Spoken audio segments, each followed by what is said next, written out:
Hello students, मैं हूं D R Chauhan और मेरे YouTube channel science star classes पर आप सभी का हार्दिक स्वागत है। प्यारे विद्यार्थियों, हम बात कर रहे थे 12th बायोलॉजी का लेसन नंबर 3 परागण, निषेचन तथा भ्रूणपोष एवं भ्रूण का परिवर्तन। इसमें हमने परागण के बारे में पढ़ लिया था। इसके बाद में हमने टॉपिक लिया था असंगतता या अनिश्चितता के बारे में पढ़ा था। आज हम टॉपिक लेंगे नेक्स्ट, अपने पास है निषेचन। नेक्स्ट अगला टॉपिक रहेगा अपने पास निषेचन। निषेचन या इंग्लिश में लिखेंगे इसको फर्टिलाइजेशन। फर्टिलाइजेशन सबसे पहले बात करते हैं निषेचन जो है इसमें कि एक फैक्ट ध्यान में रखना हमें निषेचन में कि सर्वप्रथम अध्ययन किसने किया था। सर्वप्रथम अध्ययन, ये जो पादप है इन पादपों में निषेचन के बारे में सबसे पहले बताने वाला वैज्ञानिक कौन था। तो सबसे पहले बात करते हैं, एक वैज्ञानिक आता है, उसका नाम है स्ट्रासबर्गर। स्ट्रासबर्गर बोलेंगे। 1884 ईस्वी में सबसे पहले इन्होंने पादपों में निषेचन के बारे में बताया था। किस पादप में इन्होंने बताया था? स्ट्रासबर्गर नाम का एक वैज्ञानिक है, इन्होंने एक पादप है लीलियम। पादप का नाम क्या है? लीलियम पादप में सबसे पहले इन्होंने निषेचन के बारे में बताया था कि निषेचन किस प्रकार से होता है और क्या होता है। तो हम बात करते हैं, ये जो निषेचन है इसकी परिभाषा लिख लेते हैं हम कि निषेचन किसे कहेंगे। बहुत ही सिंपल सी परिभाषा है, आप लोगों ने पिछली क्लासों में कई बार पढ़ी होगी, आपको याद भी होगी। मैं लिखवा देता हूं, नर एवं मादा युग्मकों, नर एवं मादा युग्मकों के संलयन द्वारा युग्मनज, यानी युग्मनज जो है ये कैसा होता है? 2n होता है, ध्यान रखना, द्विगुणित होता है। युग्मनज या जाइगोट बोलेंगे। संलयन द्वारा युग्मनज का निर्माण होना निषेचन कहलाता है। निषेचन कहलाता है। ये परिभाषा में ध्यान रखनी है, कई बार पूछ लेते हैं एक नंबर में कि निषेचन की परिभाषा क्या होगी। नर एवं मादा युग्मक जो है, ये दोनों युग्मक आपस में संलयन करके क्या बनाते हैं? युग्मनज, जो द्विगुणित होता है। यहाँ पर युग्मनज कैसे होते हैं? अगुणित होते हैं ना, और युग्मनज जो है वो द्विगुणित होता है। तो द्विगुणित युग्मनज का निर्माण होना क्या कहलाएगा? निषेचन कहलाता है। ये परिभाषा हमें ध्यान में रखनी है। नेक्स्ट जो अगला टॉपिक लेंगे अपन, वो है अपने पास पराग कणों का, पराग कणों का अंकुरण एवं पराग नलिका की वृद्धि। पराग कणों का अंकुरण एवं पराग नलिका की वृद्धि किस प्रकार से होता है? मैं लिख देता हूं, निम्न प्रकार से होगा। ठीक है, अब इसको हम एक डायग्राम के जरिए समझ लेते हैं, बहुत ही आसानी से। आपकी जो किताब है उसमें थ्योरी में लिखा हुआ मिलेगा, मैं इसको एक डायग्राम के द्वारा समझा देता हूँ। सबसे पहले हमें समझना होगा कि यहाँ पर पराग नलिका का निर्माण हो रहा है। तो क्या हुआ? पहले परागण होगा। तो परागण में क्या होता है प्यारे बच्चों? डायग्राम बना देता हूँ यहाँ पर। जैसे ये मैंने बना दिया आपके अंडप का डायग्राम। किसका डायग्राम बनाया मैंने? अंडप का डायग्राम बनाया, ध्यान रखना, जो जायांग की इकाई कहलाती है। ठीक है, ये मैंने बना दिया अंडप। और इधर मैं बना देता हूं परागकोश। क्या है ये मैं आपको समझाने के लिए बना रहा हूं, हालांकि हमें इसी डायग्राम की जरूरत पड़ेगी। इस परागकोश में क्या भरे हुए होते हैं मैं आपको बता चुका हूं। परागकण भरे होते हैं। क्या होते हैं? परागकण, पोलन ग्रैन भरे हुए होते हैं। ये जो परागकण है यहाँ से स्थानांतरित होकर कहाँ आ जाते हैं? आवर्तिका पर आ जाते हैं। यहाँ पर कौन से भाग हैं? ये जो भाग है ये हो गया आपके ओवरी या अंडा से बोलेंगे इसको। ये जो भाग है आपके वो हो गया आपके वर्तिका या फिर इसको कहेंगे स्टाइल। और ये जो भाग है ये कहलाता है वर्तिकाग्र या स्टिग्मा।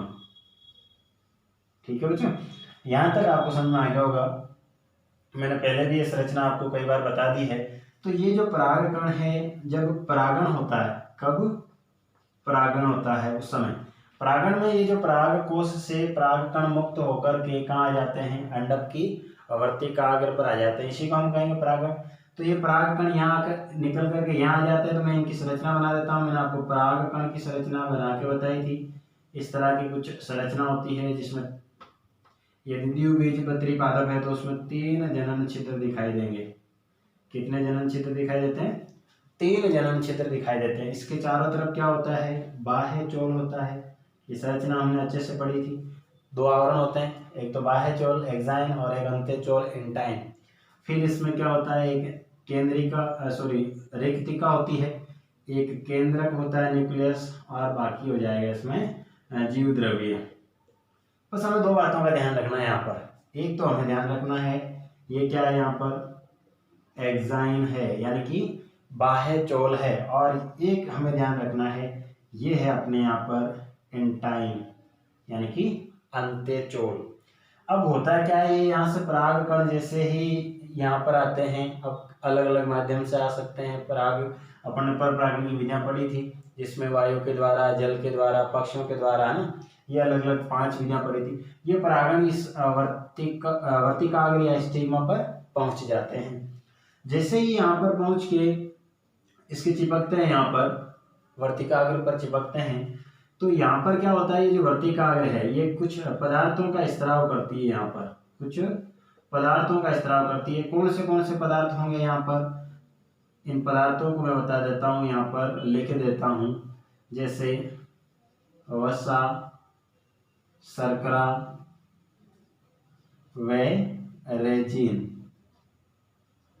आदि, ऐसे कुछ यहाँ पर जो है पदार्थ स्त्रावित किए जाते हैं। किसके द्वारा? स्टिग्मा के द्वारा किए जाते हैं। अब ये जो स्टिग्मा पर आके परागकण चिपकेंगे, ये संरचना को मैं बता देता हूँ। ये क्या अपने पास परागकण है या पोलन ग्रेन है। अब ये परागकण क्या करते हैं, यहाँ वर्तिका पर आकर के इन वसा, शर्करा और रेजिन, इन पदार्थों का उपयोग करता है, और इन पदार्थों को काम में लेकर के या फिर इनका अवशोषण करके ये जो अंत्य चोल है, ये अंत्य चोल क्या करेगा, यहाँ से बढ़ करके पराग नलिका बनाता है। जब मैंने इसको अंकुरन को समझाया था उसमें मैंने बताया था ये अंत्य चोल जो है जनन छिद्र से बाहर निकल करके क्या बनाता है भाई, पराग नलिका बनाता है। क्या बनाएगा, मैं इसको थोड़ा बड़ा बनाता हूँ ताकि समझ में आ जाए हमें आसानी से। ये क्या करता है, पराग नलिका का निर्माण करता है, जिसमें 2 नर युग्मक भी होते हैं। ये जो केंद्रक है ये विभाजन करके क्या बना देता है, नर युग्मक बनाता है। क्या बनाता है भाई, नर युग्मक बनाता है। अब देखो ये पराग नलिका यहाँ वृद्धि करेगी आगे, अंकुरित होने के बाद में क्या होगा, पराग नलिका में वृद्धि होती है। अब ये वृद्धि करके कहाँ जाएगी पराग नलिका, ध्यान से समझिए, मैं सारे डायग्राम बता रहा हूँ आपको। यहाँ पर मैंने कहा था इसमें कुछ गोलाकार छोटी छोटी संरचनाएं होती है, उसमें क्या होते हैं, उन संरचनाओं को हम क्या कहते हैं, बीजांड कहते हैं। और इन संरचनाओं में मैंने आपको बताया था कि थोड़ा बड़ा करके बता रहा हूँ मैं इसको, भ्रूणकोश सबसे अंदर में, जिसके अंदर 7 कोशिकाएं और 8 केंद्रक हम पढ़ चुके हैं। ठीक है, इसके चारों तरफ क्या होता है, बीजांड काय होता है। फिर 2 अध्यावरण होते हैं, तो 2 अध्यावरण इधर बना देता हूँ। ये संरचना बन जाएगी आपके बीजांड की, इस तरह से ये संरचना हो गई आपके बीजांड की। ठीक है, ऐसी कुछ आपने संरचना बनाई थी, आपको याद होनी चाहिए। ये जो पराग नलिका है, ये पराग नलिका क्या करती है, यहाँ से चल करके इधर से भी आ सकती है, इधर से भी आ सकती है, कोई दिक्कत नहीं। ये कहाँ जाएगी, या बीजांड द्वार तक जाएगी। कहाँ जाएगी, मैं सारे भाग नहीं लिख रहा हूँ, बीजांड द्वार। वैसे बीजांड में बहुत सारे 7-8 भाग होते हैं, मैं सभी भाग नहीं लिख रहा हूँ, बीजांड द्वार लिख रहा हूँ, क्योंकि ये जो पराग नलिका है ये बीजांड द्वार से ही प्रवेश करेगी, ध्यान रखना है ना। तो ये पराग नलिका जो है वृद्धि करते हुए कहाँ चली जाती है, बीजांड द्वार तक चली जाती है, इस तरह से। ठीक है, आगे का हम बाद में पढ़ेंगे। यहाँ तक आपको समझना है हाल फिलहाल, ताकि आगे का जो टॉपिक पढ़ेंगे वो आपको आसानी से समझ में आ सके। क्या हुआ, निषेचन हुआ, नर एवं मादा युग्मक जो है उनके मध्य संलयन हुआ और युग्मनज बनेगा। इस प्रक्रिया को हम कहेंगे निषेचन। लेकिन कैसे बनेगा वो सारा अपन यहाँ समझ रहे हैं, ठीक है। पराग कणों का अंकुरन, तो पराग कोश से पराग कण निकल करके कहाँ आएंगे, स्टिग्मा पर आएंगे, और यहाँ स्टिग्मा पर वसा, शर्करा, रेजिन, इन पदार्थों के अवशोषण के द्वारा ये पराग कण जो है इसका अंत्यचोल, ध्यान रखना, अंत्यचोल जो है वृद्धि करता है और पराग नलिका का निर्माण करता है। मैं इसको लिख देता हूँ, ये क्या है यहाँ पर, पराग नलिका, ठीक है। किसका निर्माण करता है, पराग नलिका का। अब ये केंद्रक जो विभाजन करके दो नर युग्मक बनाता है, जिनको मैंने यहाँ पर बना दिया।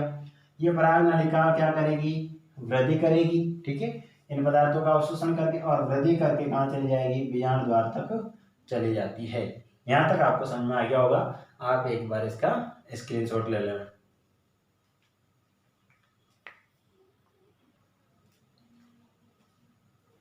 नेक्स्ट हम बात करते हैं पराग नलिका की वृद्धि के बारे में। जो पराग कण है वो अंकुरित होकर के पराग नलिका का निर्माण करता है, और अब ये पराग नलिका जो है वो वृद्धि कैसे करता है उसके बारे में बात करते हैं। तो इसकी वृद्धि जो होती है वो एक दिशीय होती है और रसायन अनुवर्ती होती है। एक दिशीय का मतलब ये जो है पराग नलिका हमेशा बीजांड की ओर इसकी वृद्धि होती है। किस ओर होती है भाई, बीजांड की ओर वृद्धि करती है। बीजांड कहाँ पर मिलेगा, अंडाशय में छोटी छोटी जो गोलाकार संरचना होती है उनको बीजांड कहते हैं अपन। तो इनकी वृद्धि हमेशा बीजांड की ओर होती है, इसलिए इसको हम कहेंगे एक दिशीय। रसायन अनुवर्ती, इस बीजांड में कुछ रसायन उपस्थित होते हैं, उन रसायनों के द्वारा ये जो पराग नलिका है वो बीजांड की तरफ आकर्षित होती है, उधर वृद्धि करती है, इसलिए इसको हम कहेंगे रसायन अनुवर्ती। जिस तरफ बीजांड में रसायन उपस्थित है उस तरफ ये वृद्धि करती है, इसलिए इसको नाम दिया अपन ने रसायन अनुवर्ती। अब आ जाते हैं हम, इसमें कुछ बातों का ध्यान रखना है। सबसे पहले हम बात कर लेते हैं पराग नलिका की जो वृद्धि है उसमें। इसमें क्या होता है, अधिकांश जो पादप होते हैं, अधिकांश पादपों में क्या होता है प्यारे बच्चों, जैसे यहाँ पर मैं डायग्राम के द्वारा समझाऊंगा आपको। ये अंडक है, वर्तिका, और फिर ये वर्तिका, इस तरह की संरचना है, ठीक है। इसमें क्या होता है, ये अंडक है कंप्लीट, ठीक है। अब इसमें क्या होता है, अधिकांश पादपों में जो है ये भाग जो है ये कहलाता है आपके वर्तिका। क्या कहलाता है, वर्तिका। और ये जो वर्तिका है ये कैसा होता है, अधिकांश पादपों में ठोस होता है, ठोस या कठोर लिख देते हैं इसको। ये जो पूरा भाग है ये ठोस या कठोर होता है, ऐसी कोशिकाओं से मिलकर बना होता है जिसमें जाने की जगह नहीं होगी, पराग नलिका जो आगे नहीं जा पाएगी। तो इनमें वृद्धि कैसे होती है, किस प्रकार से इनमें वृद्धि होती है, जैसे मैंने जो वर्तिका है इसको मैंने ठोस बता दिया। कैसी होती है, ये ठोस होती है। अब होता है क्या इसमें, ये जो ठोस है यहाँ पर एक एंजाइम आएगा, उस एंजाइम का नाम लिख देता हूं मैं, पेक्टिनेज एंजाइम। कौन सा एंजाइम आएगा यहाँ पर, पेक्टिनेज एंजाइम आएगा। और ये पेक्टिनेज एंजाइम जो है इस ठोस या कठोर वर्तिका जो है इसके बीच के जो उत्तक हैं, बीच के उत्तक को क्या करता है, नष्ट कर देता है, या फिर यूं लिख देते हैं कि इस एंजाइम के कारण केंद्रीय भाग जो है, केंद्रीय भाग गुल जाता है। केंद्रीय भाग क्या करेगा, गुल जाएगा या नष्ट हो जाएगा। तो अब देखो कैसी संरचना बनेगी, जैसे पेक्टिनेज एंजाइम आएगा और इसके केंद्रीय भाग को नष्ट करेगा, तो डायग्राम कैसा बनेगा मैं आपको वापस बता देता हूँ। इस तरह की कुछ संरचना जो है वो नजर आएगी आपको।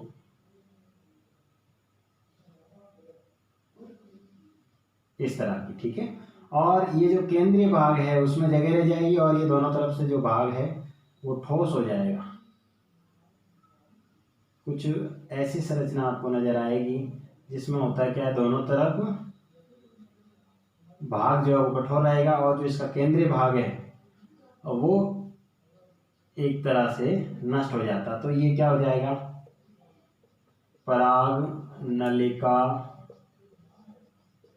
हेतु पथ जो है वो प्राप्त हो जाता है। अब यहाँ से पराग नलिका आराम से निकल सकती है। इस प्रकार से वृद्धि हो सकती है एक तो, ठीक है। फिर दूसरी वृद्धि कैसे हो सकती है, मैं यहाँ पर लिख देता हूँ कुछ पादप। जैसे एक पादप है लिलियम राइबीज, ये दो पादप हैं, इन दो पादपों में क्या होता है कि ये जो वर्तिका है, वर्तिका खोखली होती है। कैसी होती है? खोखली होती है। मैं इस डायग्राम को यहाँ पर बना लेता हूँ, छोटा बनाऊंगा, ज़्यादा नहीं बनाऊंगा क्योंकि इसमें ज़्यादा बड़ा डायग्राम चाहिए ही नहीं हमें। ये जो वर्तिका होती है, वर्तिका ये कैसी होती है? खोखली होती है, खोखली होती है। और इसके अंदर क्या भरा हुआ होता है? यहाँ पर श्लेष्मी पदार्थ भरा हुआ होता है। क्या भरा होता है? श्लेष्मी पदार्थ भरा हुआ होता है। ये जो श्लेष्मी पदार्थ है ये पराग नलिका को आगे जाने के लिए प्रेरित करता है। तो दो ये हो गए। अब नेक्स्ट हम बात करते हैं, एक है आपके आइनोथेरा और दूसरा उदाहरण है पिटूनिया। पिटूनिया, आइनोथेरा व पिटूनिया की वर्तिका की कोशिकाओं, वर्तिका की कोशिकाओं के मध्य अंतराकोशिक अवकाश पाए जाते हैं। कोशिकाओं के मध्य गैप पाया जाता है ना। उस गैप में से होकर के जो पराग नलिका वो वृद्धि करती है। मैं अभी वापस तीनों को बताऊंगा। यहाँ पे एक डायग्राम बना देता हूँ, थोड़ा बड़ा बनाऊंगा ताकि आपको आसानी से समझ में आए। ठीक है, मैं यहाँ पर वर्तिका जो है थोड़ी मोटी बना रहा हूँ ताकि आपको समझने में किसी प्रकार की कोई दिक्कत ना हो।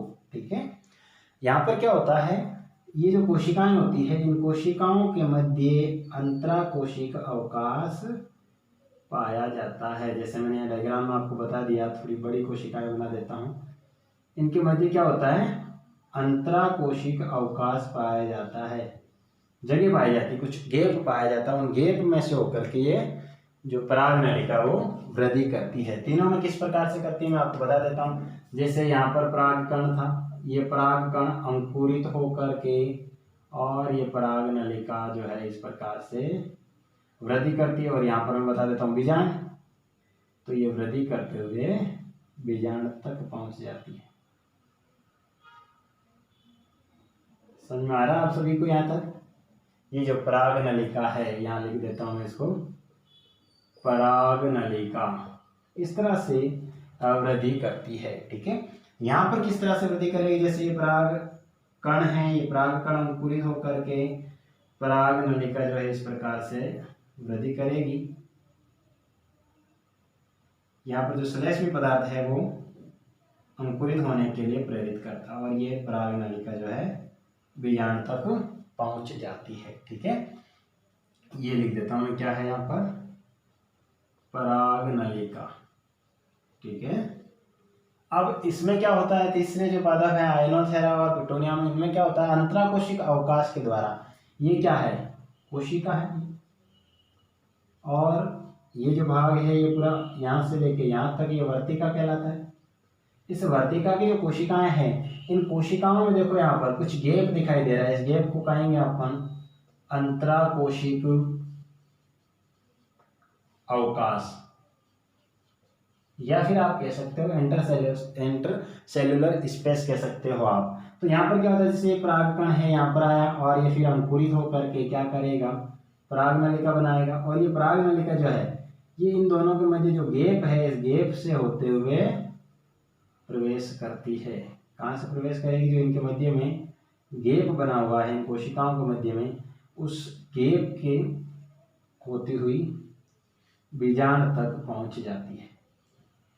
ये वृद्धि जो है इनमें 3 प्रकार की हो गई। मैं इसको लिख देता हूँ, ये है पराग नलिका। इस तरह से जो है पराग नलिका की वृद्धि हो जाती है। मैंने तीनों को डायग्राम के द्वारा समझा दिया है, आप बुक में देख लें, सब कुछ लिखा हुआ मिल जाएगा। इसके बारे में समझाने के लिए मैंने डायग्राम बना दिए हैं, आप एक बार इसका स्क्रीनशॉट ले लें।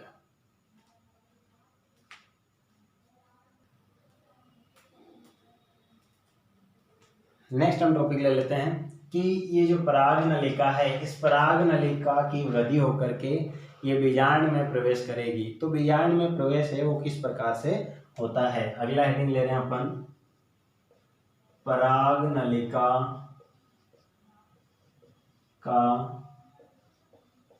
बीजांड में प्रवेश। बीजांड में जो प्रवेश है वो कितने प्रकार से हो सकता है? इसमें जो बीजांड प्रवेश होगा वो 3 प्रकार से हो सकता है। ध्यान में रखना, हमें कितने प्रकार से हो सकता है? 3 प्रकार से हो सकता है। बहुत इजी है। यदि आप लोगों को बीजांड की संरचना याद है तो मैंने पहले भी कहा था कि कुछ संरचनाएं जो है बीजांड, भ्रूणकोश, अंडक, है ना, पुंकेसर, इनकी संरचनाएं जो है तुम्हें कंप्लीट याद हो जानी चाहिए अभी तक, है ना। तो इनकी संरचनाएं याद होगी तो बहुत ईजी हो जाएगा पराग नलिका का जो बीजांड में प्रवेश है वो समझना। ठीक है, 3 प्रकार से हो सकता है। मैं लिख देता हूँ आपको 3 प्रकार कौन से। नंबर 1 है आपके बीजांड द्वारी प्रवेश। बीजांड द्वारी प्रवेश, ठीक है। फिर दूसरा आ जाएगा आपके यहाँ पर नंबर 2 पे निभागी प्रवेश, और नंबर 3 पे आ जाएगा आपके यहाँ पर अध्यावरणी प्रवेश। 3 प्रकार का हो गया, ठीक है। अध्यावरणी, निभागी और बीजांड द्वारी प्रवेश, 3 प्रकार से जो है ये प्रवेश हो सकता है। नाम से मालूम पड़ रहा है। बीजांड द्वार से यदि प्रवेश होता है तो बीजांड द्वारी प्रवेश कहलाएगा। निभाग से प्रवेश होता है तो निभागी प्रवेश कहलाएगा। और अध्यावरण से प्रवेश होता है तो अध्यावरणी प्रवेश कहलाएगा। जिनको बीजांड की संरचना, उनको मेरे हिसाब से किसी भी प्रकार की कोई दिक्कत नहीं आने वाली है इस टॉपिक को समझने में, ठीक है। तो मैं बना रहा हूँ, वैसे आपको याद नहीं है तो याद हो जाएगी। 3 संरचना बनाऊंगा मैं बीजांड की, जल्दी बना रहा हूँ, ध्यान रखना। सबसे अंदर क्या होता है? भ्रूणकोश होता है। भ्रूणकोश के चारों तरफ क्या होता है? बीजांड काय होता है। बीजांड काय के चारों तरफ क्या होता है? मैं इसको जल्दी इसलिए बता रहा हूँ क्योंकि मैं इस संरचना को कई बार बता चुका हूँ, और जिनको याद है वो फिर ऐसा नहीं बोले कि सर बार समझा रहे इसी संरचना को, ठीक है। तो इसीलिए मैं इसको जल्दी बना रहा हूँ, इस बात को ध्यान रखें, ठीक है। ये हो गया आपके अध्यावरण, और अध्यावरण के नीचे आ जाएगा बीजांड व्रंत, ऊपर निभाग से होते हुए वापस ये संरचना यहाँ तक। ये हो गया आपके एक बीजांड कंप्लीट। ये संरचना वापस यहाँ बनेगी। मैं यहाँ पर लिख देता हूँ, चलो। ये जो भाग है इसमें क्या 7 कोशिकाएं होती है। कितनी बता चुका हूँ, 7 कोशिकाएं होती है। 8 केंद्रक होते हैं। कितने केंद्रक होते हैं भैया? 8 केंद्रक होते हैं, क्योंकि जो केंद्रीय कोशिका है इसमें 2 केंद्रक होते हैं। ये हो गए अपने 7 कोशिकाएं और 8 केंद्रक। इस भाग को हम कहते हैं भ्रूणकोश। क्या कहते हैं? भ्रूणकोश कहते हैं, ठीक है। इस भ्रूणकोश के चारों तरफ जो होता है मर्दोत्तर के कोशिकाओं का बना हुआ भाग, इस भाग को हम क्या कहते हैं? बीजांड काय कहते हैं। मैं लिखूंगा नहीं, ठीक है। बीजांड काय कहते हैं। इसके आगे का जो आवरण है दोनों तरफ, इस आवरण को हम कहते हैं, इसको मिटा देता हूँ, ठीक है। इस आवरण को हम कहेंगे अध्यावरण। ये तो हो जाएगा बाह्य अध्यावरण, और ये हो जाएगा आपके अंत्य अध्यावरण। 2 अध्यावरण हो गए, बाह्य अध्यावरण और अंत्य अध्यावरण। तो मैं इसको लिख देता हूँ, ये क्या है यहाँ पर? अध्यावरण। मैं वही संरचना का नाम लिख रहा हूँ जो अपने काम आएगी, ठीक है। बाकी संरचनाओं का नाम नहीं लिख रहा हूँ। ये भाग जो होता है वो होता है बीजांड द्वार। क्या कहलाता है? बीजांड द्वार कहलाता है, ठीक है। और ये जो भाग है ये कहलाता है आपके निभाग। क्या कहलाता है? निभाग कहलाता है। इतना आपको समझ आ गया। ये बीजांड कहाँ होता है? मैंने आपको कई बार बता दिया कि जो जायांग है उसकी इकाई अंडक, और इस अंडक में कुछ गोलाकार संरचनाएं होती है। इन संरचनाओं को बीजांड कहते हैं। मैंने इस बीजांड को बाहर निकाल के बड़ा बनाया, ठीक है। अब यही संरचना वापस इसको समझने के लिए यहाँ बनानी पड़ेगी, तो मैं जल्दी बना देता हूँ। आपको समझा चुका हूँ। ये हो गया आपका भ्रूणकोश, और भ्रूणकोश के चारों तरफ क्या हो जाएगा? बीजांड काय, और बीजांड काय के चारों तरफ क्या हो जाएगा? अध्यावरण। क्या हो जाएगा? अध्यावरण हो जाएगा। तो मैं इस संरचना को कंप्लीट तरीके से बना देता हूँ। ये बन गया आपके दूसरे बीजांड। इसी संरचना में वापस यहाँ बना देता हूँ। ये हो गया भ्रूणकोश, ये हो गया आपको बीजांड काय, ये हो गया वापस आपके अध्यावरण, ये संरचना बन गई आपके बीजांडकाय की तीसरी संरचना। ठीक है, इस तरह की संरचना है। अब अपन को समझने में किसी प्रकार की कोई दिक्कत नहीं आएगी। क्यों? यहाँ पर मैंने लिखा बीजांडद्वारी प्रवेश। तो बीजांडद्वारी प्रवेश में क्या होता है, जो पराग नलिका है वो बीजांड द्वार से प्रवेश करती है। कहाँ से प्रवेश करेगी? बीजांड द्वार से। तो ये जो पराग नलिका है ये आएगी और कहाँ से प्रवेश करेगी भाई? बीजांड द्वार से। इसको मैं लिख देता हूं पराग नलिका। ये क्या है? पराग नलिका है। यहाँ आगे कहाँ से आएगी ये? परागकण जो है उसका अंत्यचोल अंकुरित होकर के पराग नलिका का निर्माण करता है। ये जो पराग नलिका है, ये पराग नलिका कहाँ चली जाएगी? सीधे बीजांड द्वार से होकर के भ्रूण कोष तक जाएगी। ठीक है, तो हमें ध्यान रखना है यदि ये बीजांड द्वार से प्रवेश करती है तो इसे क्या कहेंगे? बीजांड द्वारी प्रवेश कहेंगे। ठीक है, किसमें होता है? यहाँ पर मैं उदाहरण लिख देता हूं इसका। अधिकांश पादपों में। ठीक है, जितने भी लगभग पादप है इन दोनों में अलग होंगे, उनके मैं नाम लिख दूंगा, बाकी बचेंगे उन सभी में जो है पराग नलिका बीजांड द्वार से प्रवेश करती है, इसलिए इसको कहते हैं बीजांड द्वारी प्रवेश। दूसरा निभागी प्रवेश। ये भाग क्या है? निभाग है। इस भाग को हम क्या कहते हैं? बीजांड में इस भाग को निभाग कहते हैं। तो पराग नलिका जो है कहाँ से प्रवेश करे? यदि निभाग से प्रवेश करे। कहाँ से प्रवेश करे? निभाग से प्रवेश करे। ठीक है, और इस निभाग से प्रवेश करके आएगी तो कहाँ? यही आना इसको, तो बीजांड द्वार की। लेकिन अंदर प्रवेश कहाँ से किया, इस बात का ध्यान रखना है। अंदर कहाँ से प्रवेश किया? निभाग से प्रवेश किया, तो इसको हम क्या कहेंगे? निभागी प्रवेश कहते हैं। ध्यान में आ जाएगा इतना सा। निभाग से ये क्या हो जाएगी आपके? पराग नलिका। ठीक है, यदि पराग नलिका निभाग से प्रवेश करती है तो इस प्रकार के प्रवेश को हम क्या कहेंगे? निभागी प्रवेश कहते हैं। और इसके उदाहरण लिखवा देता हूं मैं। केजुरायना।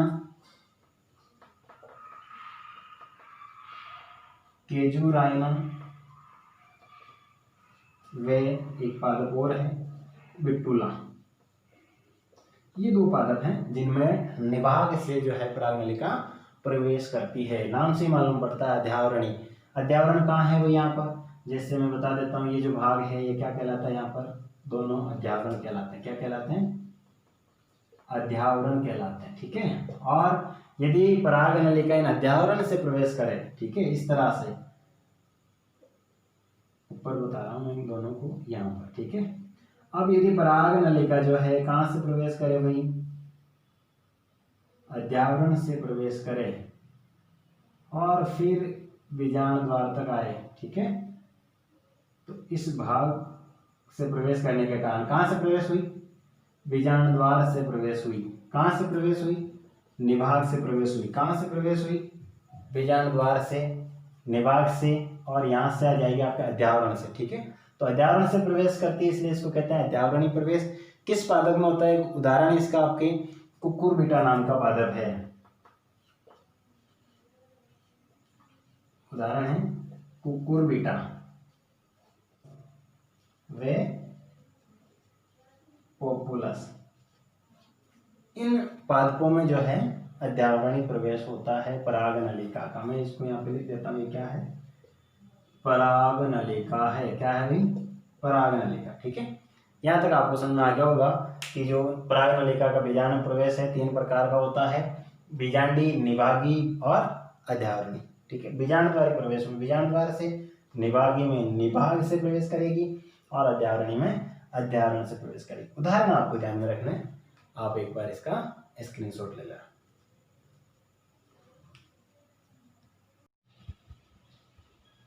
नेक्स्ट हम बात करते हैं पराग नलिका का भ्रूण कोष में जो प्रवेश है वो किस प्रकार से होता है। पराग नलिका का भ्रूण कोष में प्रवेश। भ्रूण कोष में प्रवेश किस प्रकार से होता है? ठीक है, तो सबसे पहले हम बात करते हैं कि जो पराग नलिका है भ्रूण कोष में प्रवेश करेगी तो कहाँ से करेगी?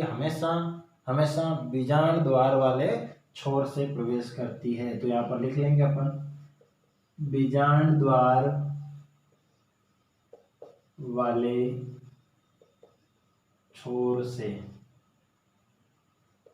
सदैव, है ना, सदैव यानी कि सदैव बीजाणु द्वार वाले छोर से ये हमेशा जो प्रवेश करेगी यहीं से भ्रूण कोश के अंदर प्रवेश करती है। अब बात करते हैं निम्न 3 पथ में से किसी एक पथ द्वारा प्रवेश करती है। ये जो पराग नलिका, ये भ्रूण कोश में टोटल 3 मार्ग हैं इसके, ठीक है। उस 3 मार्ग में से किसी एक मार्ग या पथ के द्वारा भ्रूण कोश में प्रवेश करती है। 3 मार्ग कौन से मैं लिख देता हूं यहाँ पर। सबसे पहले है आपके यहाँ पर अंड कोशिका व सहायक कोशिका के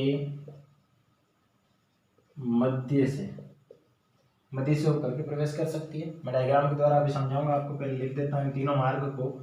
दूसरा मार्ग हो जाएगा एक सहायक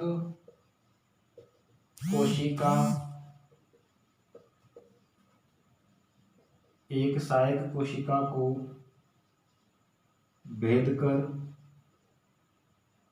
कोई भी एक सहायक कोशिका जो है इसको भेद करके भी प्रवेश कर सकती है। और तीसरा हो जाएगा आपके सहायक कोशिका व भ्रूण कोश भित्ति के मध्य से। ये 3 रास्ते हैं इसके जाने के। इन 3 में से किसी एक रास्ते के द्वारा जो पराग नलिका है वो भ्रूण कोश में प्रवेश कर जाती है, ठीक है। किस तरह से, मैं इसको डायग्राम के द्वारा समझाता हूँ।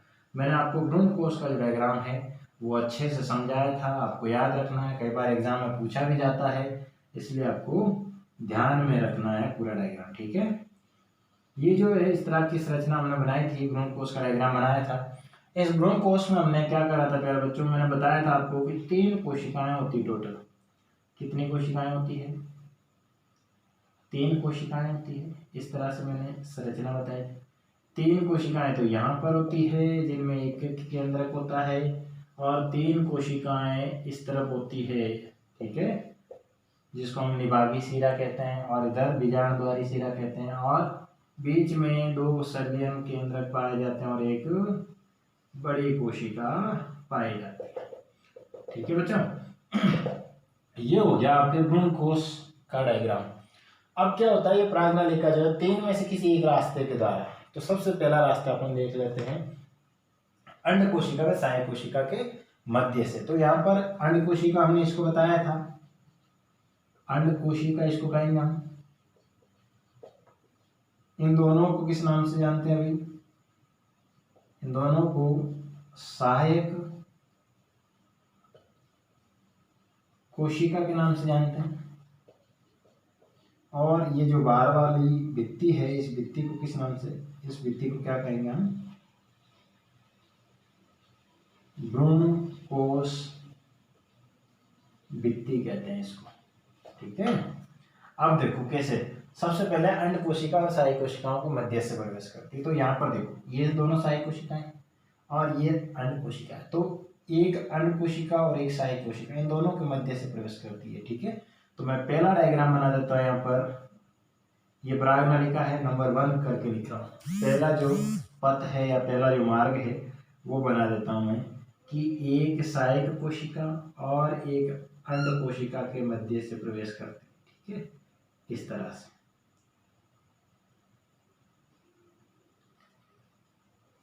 पहला रास्ता हो गया आपके पास। दूसरा रास्ता अपने पास सहायक कोशिका को भेदते हुए, इन दोनों में से एक सहायक कोशिका कोई भी ले लेते हैं अपन, उस कोशिका को भेद करके, तो मैं इसको यहाँ से बता देता हूँ। ये जो है दूसरी कोशिका है, इसको भेदते हुए अंदर प्रवेश कर जाती है, ठीक है। तो ये हो गया आपका दूसरा रास्ता, नंबर 2। नंबर 3 पे सहायक कोशिका और भ्रूण कोश की जो भित्ति है, इनको भेजते हुए, सॉरी, इनके मध्य से, सहायक कोशिका और भ्रूण कोश की भित्ति के मध्य से तो ये हो जाएगी आपकी सहायक कोशिका और ये हो जाएगी आपकी भ्रूण कोश की भित्ति। तो इन दोनों के मध्य से मैं तीसरा रास्ता यहाँ से ले लेता हूँ। तीसरी जो पराग नलिका है वो एक सहायक कोशिका और भ्रूण कोश भित्ति के मध्य से होके प्रवेश करती है। ये हो गया आपके 3 अलग अलग प्रवेश। पराग नलिका भ्रूण कोश में प्रवेश 3 मार्ग में से किसी एक मार्ग से करेगी, या तो सहायक कोशिका और अंड कोशिका के मध्य से प्रवेश करती है, या फिर दूसरा अपन ने कहा कि किसी सहायक कोशिका को भेद करके सहायक कोशिका के अंदर से प्रवेश करती है, या फिर तीसरा हमने कहा कि सहायक कोशिका या भ्रूण कोश की जो भित्ति है, ये वाली बात है ना चारों तरफ, तो इस भित्ति के मध्य से प्रवेश करती है। इन 3 मार्ग से ये अंदर प्रवेश कर जाती है। ठीक है प्यारे विद्यार्थियों, अब अगला जो टॉपिक पढ़ने वाले हैं वो है अपने द्विनिषेचन। वो टॉपिक लेकर आएंगे। आप एक बार इसका स्क्रीनशॉट ले लें। नेक्स्ट प्यारे विद्यार्थियों, मैं आपको हर वीडियो में बताते हुए आया कि जो मेरे नोट्स हैं ये प्राप्त करने के लिए आप मेरे टेलीग्राम चैनल जो है साइंस स्टार क्लासेज ये सर्च करके ज्वाइन कर सकते हैं, या फिर मेरे डिस्क्रिप्शन बॉक्स में आपको मेरे टेलीग्राम चैनल का लिंक मिल जाएगा, वहाँ जा करके भी आप ज्वाइन कर सकते हैं। वहाँ पर आपको ये जो सारे नोट्स हैं वो प्रोवाइड कर दिए जाएंगे। ठीक है, बहुत बहुत धन्यवाद आप सभी को। हमारे वीडियो को लाइक करें, कमेंट करें और इसको ज़्यादा से ज़्यादा शेयर करें। Thank you.